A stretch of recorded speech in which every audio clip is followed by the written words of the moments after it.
अखिल गुजरात साधक स्नेह संमेलनના કાર્યક્રમના ભાગરૂપે દાહોદ ખાતે કેદારેશ્વર મહાદેવ મંદિરના સાનિધ્યમાં સંત શ્રી આસારામજી બાપુ આશ્રમ શાળાના કેમ્પસમાં જ્યાં અમે બેઠા છીએ આજે વિશાળ હોલ છે એ હોલની આ વ્યાસપીઠ પર એકવાર બાપુજી વિરાજમાન થઈ ચૂક્યા છે એટલે આ જે હોલ છે એ આપણા માટે અમદાવાદ કે કોઈ પણ આશ્રમના પંડાલ કે એના સત્સંગ હોલથી કમ નથી કેમ કે પૂજ્ય ગુરુદેવના શ્રી ચરણ અહીંયા પડેલા છે। આજે આ અમારી 3 જિલ્લાની વિભાગીય સમિતિ પંચમહાલ, મહીસાગર અને દાહોદ આ 3 જિલ્લાની જે વિભાગીય સમિતિ છે બનાવી છે એ સમિતિના અમારા મુખ્ય શિરોધાર વડીલ पूज्य बापूना प्यारा एवं अपना वडील गुरु भाई आ विस्तारना चार टर्म सुधी जहाँ बम्बई के लोग यहाँ पधारे गुरु भाई तो इनको मैं बोलूँगा कि 4 टर्म मीन्स 20 साल तक इसी इलाके के विधायक रह चुके ऐसे बच्चू भाई किशोरी साहब मेरे भाई बगल में बैठे हुए हैं। इनके सानिध्य में इनके मार्गदर्शन में हम सब लोग इकट्ठा होके 17 जुलाई 2023 राजस्थान जोधपुर गए थे। 16 तारीख को हम सिरोही डिस्ट्रिक्ट में राजस्थान के साधक सम्मेलन अखिल राजस्थान साधक सम्मेलन का न्योता मिला था तो हम सब लोग वहाँ गए थे। 21 लोग वहाँ देखा थे, 2000 से ज़्यादा लोग वहाँ खड़े थे, मिले थे और वो सब मिलकर पूरा संगठन राजस्थान का बनाया। तो हम लोग ये प्लान लेकर गए कि भाई हम भी गुजरात का जैसे राजस्थान का बना है ऐसा संगठन गुजरात का बने। ये संकल्प लेकर हम फिर जोधपुर गए और जोधपुर में जो मैं यहाँ से जो बात बोलूँगा ये बिल्कुल सच बोलूँगा। गुरुदेव की साक्षी में मैं खड़ा हूँ। पहले खड़े होने से पहले मैंने बोलने से पहले बाबूजी के चरणों में मेरा मस्तक झुकाया है। मैं जो बोलूंगा सत्य बोलूंगा। बाबूजी के आज्ञा लेने के लिए हम लोग जोधपुर गए। हमारे यहाँ के 3 जिलों के प्रमुख सेवाधारी जो 3 जिलों के वरिष्ठ सेवाधारी गुरु भाई इसमें से ज्यादातर मुझे लगता है कि यहाँ सब लोग यहाँ मौजूद हैं।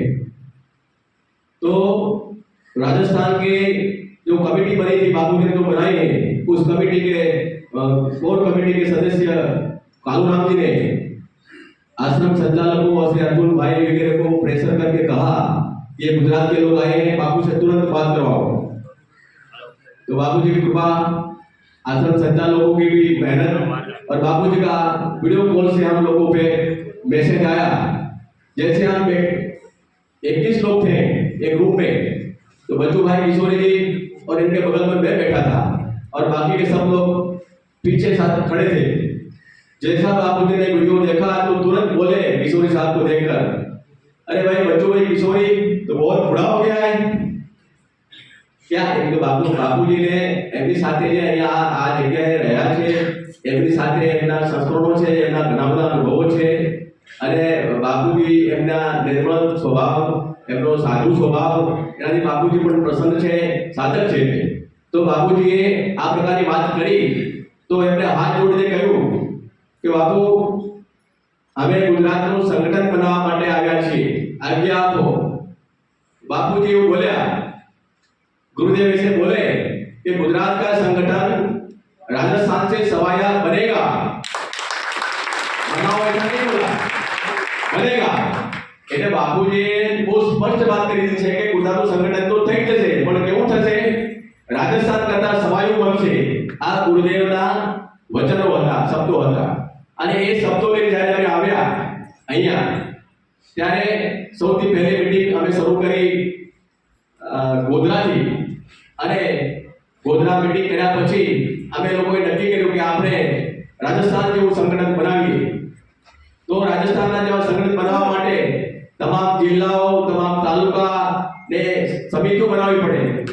એટલે અમે ગોધરા ખાતે 3 જિલ્લાના તમામ જે વરિષ્ઠ ગુરુ ભાઈઓની આખી મીટિંગ બોલાવી અને એક સાથે ત્રણેય જિલ્લાના સમિતિઓ અને જે જિલ્લા લગભગ 22 જિલ્લા તાલુકા 22 તાલુકે તો 20 તાલુકા એમાંથી જોડાયા અને 20 તાલુકા સમિતિઓ 3 જિલ્લા સમિતિ અને એના ઉપર વિભાગીય સમિતિ કોર ટીમ એ ટોટલ 26 સમિતિઓનું સંગઠન ત્યાં થયેલું અને 26 સમિતિઓની અંદર અત્યારે 650 થી વધારે સેવાધારીઓ એમાં કારોબારી સમિતિઓ આવી જાય, કારોબારી સભ્યો આવી જાય અને સામાન્ય સભ્યો આવી જાય.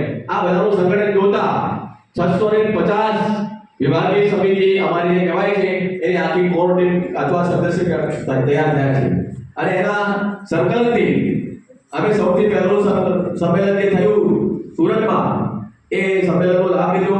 ત્યાર પછી ગોધરા ખાતે આવા જ વરસાદની અંદર 4000 થી વધારે ગુરુ ભાઈઓ આવ્યા અને ગોધરા ખાતે સંમેલન થયું અને એમાં અમે જાહેરમાં સંકલ્પો પણ લીધા કે આ જે સંગઠન છે એ સંગઠનને રાજ્યવ્યાપી બનાવશું અને એના ભાગરૂપે ત્યાર પછી ભાવનગર ગયા, ત્યાર પછી રાજકોટ ગયા અને રાજકોટ પૂરું થયા પછી જે સંગઠન અન્ય જિલ્લાઓમાં પ્રસરવું જોઈએ, અન્ય વિભાગોમાં થવું જોઈએ એમાં ઘણા બધા કારણો હશે. એ કારણોમાં એક કારણ અમે કહી શકીએ કે અમદાવાદની અખિલ ભારતીય સમિતિ કે અમદાવાદ મેનેજમેન્ટ તરફથી આ બાબતે સંપૂર્ણ સહકાર ઉત્સાહભેર આપવાનો ઓછો થઈ ગયો અને અન્ય જિલ્લા સમિતિઓ પણ એમાં ભાગ લેવાની સંમતિ દર્શાવી નહીં. એટલે અમે નક્કી કર્યું કે અમદાવાદ અખિલ ભારતીય સમિતિ દ્વારા અગાઉ 2 વર્ષ પહેલા તમામ જિલ્લા અને વિભાગીય જિલ્લા સમિતિઓના માજી ધારાસભ્ય, સરકારના માજી ધારાસભ્ય એના પ્રમુખ છે અને એની સાથે જે કારોબારી ટીમ છે એમાં સરકારના ઉચ્ચ અધિકારી, નિવૃત્ત શિક્ષકો અને સમાજના પ્રતિષ્ઠિત નાગરિકો છે. જ્યારે તમે સોશિયલ મીડિયા પર આ પ્રકારના આક્ષેપ કરતા હો તો એ સામાન્ય સાયબર ક્રાઇમ લાગતો હોય છે અને સાયબર ક્રાઇમને અંદર માનો કે હવે આપણે રજૂઆત કરીએ તો આમાં વિના વોરંટે પકડવાના બી સરકારને કાયદાઓ છે. એટલે અમે એમને વિનંતી કરી છે કે ભાઈ આ તમે 17 તારીખે પત્ર પણ લખ્યો અમે 78 લોકોની સહી વાળો કે ભાઈ આ તમે જે મેસેજ કર્યા છે એ મેસેજો સાધકો માટે સમાજમાં અમારી પ્રતિષ્ઠાને હાનિ અને અમે જે કરી રહ્યા છીએ એને તદ્દન ખોટું છે એવું પ્રસારિત થયું છે એ અમને માન્ય નથી. જેથી કરીને આ સમાચાર મેસેજ તમે મૂક્યા છે તમે કાં તો પરત ખેંચી લો કાં તો તમે એના પુરાવા આપો. એ બંને બાબતોમાં અમદાવાદ અખિલ ભારતીય સમિતિ તરફથી આજની તારીખ સુધી અત્યાર સુધીમાં કોઈ મેસેજ મળ્યા નથી. એટલે હવે વિભાગીય સમિતિએ નક્કી કર્યું છે કે ભાઈ આવા બધા આક્ષેપો માથે લઈને તો હવે સાધકોની વચ્ચે લઈએ તો લોકોના મગજમાં આ થાય છે કે ભાઈ આ એક તો પૈસા ઉડાવવાળી ઠગ પાડી છે, આ બાપુની આજ્ઞાવાળા વગરના માણસો છે, આ લોકો જે એમની સાથે ઉભા રહો તો મગજ વોશ થઈ જાય છે, બ્રેન વોશ કરવામાં આવે છે. આ લોકો તથા કથિત છે આ પ્રકારે જે આક્ષેપો લગાવવામાં આવ્યા છે એ આક્ષેપો અહીંયા જે બેઠા છે એમને મંજૂર છે, હાથ ઊંચા કરો. આ જે આક્ષેપો લગાયા છે સાચા છે ખોટા છે? આ જો આક્ષેપો ખોટા હોય તો આપણે શું કરવું જોઈએ? સામે લડવું જોઈએ. તો આપણે સાયબર ક્રાઇમના જે ગુજરાતના વડા છે આઈડી, સાયબર ક્રાઇમના આઈડી એને પત્ર લખ્યો છે અને એ પત્ર આજે બપોર હમણાં આજે કાર્યક્રમ દરમિયાન રમેશભાઈ અહીંથી વાંચશે. સર્વાનુમતે આપણે હાથ લાગીને અનુમોદન આપવાનું છે. એ પત્ર ઉપર સહી કરશું. એ પત્ર જે લોકોએ આ મેસેજ બનાવ્યો છે એમની સામે સાયબર ક્રાઇમ કાયદેસર કાર્યવાહી કરે એના માટે સ્ટ્રિક્ટલી આપણે એમાં લખ્યું છે. પત્ર વાંચશે તમે. સાધુ બીજો કામ અમે અમદાવાદના બાપુ ગુરુ પૂનમ પર જે બધાને અહીંયા બેઠા બધાએ સાંભળ્યું છે, આંખે ખોલો. સાંભળ્યું તો ભીલો ભૂલો બાદ में પછતાઓગે. એટલે અમે એ ગુરુ પૂનમના દિવસે તો આખા દેશમાં અને દેશ સિવાયના વિદેશોમાં પણ બાપુએ આ એક જ શબ્દ 67 વખત બોલ્યા. અમે ગણ્યું છે 67 બાર બાપુજીને એ શબ્દ દોહરાય છે કે આંખે ખોલો બાદ में પછતાઓગે, ભીલો ભૂલો. તો આનો અર્થ શું થાય એ પૂછવા માટે અમે અમદાવાદની અંદર અમારી વિભાગીય સમિતિની સહિત ગુજરાતની તમામ સમિતિઓના 71 લોકો અમે ત્યાં ગયા અમદાવાદ આશ્રમમાં 24 તારીખે. તો અમારા આવતા પહેલા ત્યાં ગેટ પર પોલીસ બંદોબસ્ત ગોઠવવામાં આવ્યો હતો અમારી અંદરના ભાગમાં કેટલાક એવા વ્યક્તિઓ ગોઠવવામાં આવ્યા હતા કે અમે શું વાત કરીએ છીએ, અમે તો વાત કરતા કરતા છે ગુસ્સે થઈ જાય તો અમારા ઉપર હલ્લો કરવાનો અને પોલીસ કેસ બનાવી દેવાનો એ પ્રકારની સ્ટ્રેટેજી સાથે ત્યાં તૈયારી હતી. અમે લોકો કોઈ બોલ્યા જ નથી. અમે આટલા બધા લોકો ગયા, અમે અલગ બેઠા અને અમે બેઠા પછી અમારા બધી 4 વ્યક્તિઓ ત્યાં ગયા એમના કમિટીના. એક પણ ભાઈ અમને હળિયું કહેવા નથી આવ્યા. વિકાસભાઈ હાજર હતા, રામભાઈ સંચાલક મુખ્ય હાજર હતા, બાકી આ બધા હતા. અર્જુનભાઈ સિવાયના જે સંચાલકો કે છે બધા લોકો ત્યાં હાજર હતા. કોઈ સંચાલકો આટલા બધા લોકો ગુજરાતની સમિતિઓને મળવા માટે પણ આવી શક્યા નથી, હળિયું કહેવા માટે નથી આવી શક્યા. પરંતુ અમારી સમિતિના વરિષ્ઠ 4 ભાઈઓ એમની ઓફિસમાં જાય છે. હવે એમ થાય કે આ તો હલ્લાનું લાગશે એટલે આપણે લેખિત આવેદનપત્ર નાખ્યું હતું. એમાં એવું લખ્યું હતું કે ભાઈ લીગલ ટીમ અમદાવાદ આશ્રમની કોણ છે એના નામ સરનામા આપશો. બીજો મુદ્દો છે બાપુની મેડિકલ ટીમ કોણ છે એના નામ સરનામા આપશો. બાપુના લીગલ કેસ જે જોધપુરનો તૈયાર દાખલ થયો તો એમાં કેટલાક લોકો જે અત્યારે સાક્ષી હતા, દાખલા તરીકે વડોદરાના દિલીપભાઈ ભગત, જોધપુરના નાનકરામ, મુંબઈના કેટલાક લોકો, કેટલીક બહેનો, એ લોકોને આજ દિન સુધી એમને કોઈ સાક્ષી તરીકે બોલાવવામાં આવ્યા નથી કે જ્યાં બાપુજીની હાજરીમાં ત્યાં હતા. 9 વાગ્યાથી લઈને રાત્રના 11 વાગ્યા સુધી બાપુ જે ફાર્મમાં હતા એ ફાર્મમાં જે લોકો હાજર હતા એ લોકોના નિવેદનો થયા નથી. તો એનું કારણ શું છે? એના વિડીયો ફોટોગ્રાફ પણ અમને આપશો તો કારણ શું છે એ આપણે પૂછ્યું છે. આમાં બીજું કારણ પૂછ્યું છે કે બાપુને કોરોના કાળની અંદર 6 રેમડેસિવિર તમે આપ્યા તો એ મેડિકલ ટીમ કોણ હતી અમદાવાદ આશ્રમની, અને કોની પરમિશનથી આ 6 રેમડેસિવિર આપવામાં આવ્યા, કેમ આપવામાં આવ્યા એનું કારણ આપશો. પછી એના સિવાય અમદાવાદ આશ્રમની મેનેજમેન્ટ ટીમની આ બાબતોમાં શું નિર્ણય છે આ બાબતનો અમે એમની પાસે 5 કે 6 મુદ્દામાં અમે આ મુદ્દા માંગ્યા છે. પણ અમારા રમેશભાઈ વાંચી સંભળાવશે તમને. આ વાતને પણ અમે લખ્યું કે 30 તારીખ સુધીમાં તમે અમને જવાબ આપશો. એમને 30 તારીખ તો નહીં, આજે 11 તારીખ થઈ છે, પરંતુ આ કાર્યને રોકવા માટે અમને આટલા ભરપૂર પ્રયાસ થયા છે.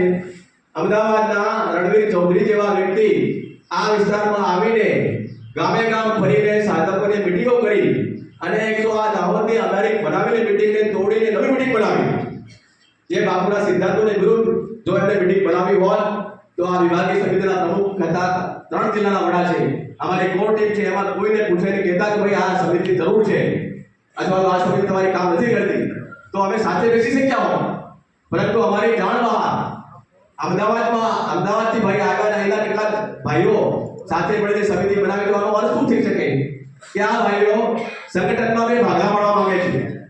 અને એ લોકો ફર્યા, ફતેપુરા ગયા, અહીંયા ફતેપુરા ભાઈઓ બેઠા છે, સંતરામપુર ગયા, બડેસરા ગયા, લોણાવાડા ગયા, અને ભાઈઓ બેઠા છે. ત્યાં શું વાત કરી રહ્યા ભાઈઓ અમને બધે રિપોર્ટ મળ્યા છે.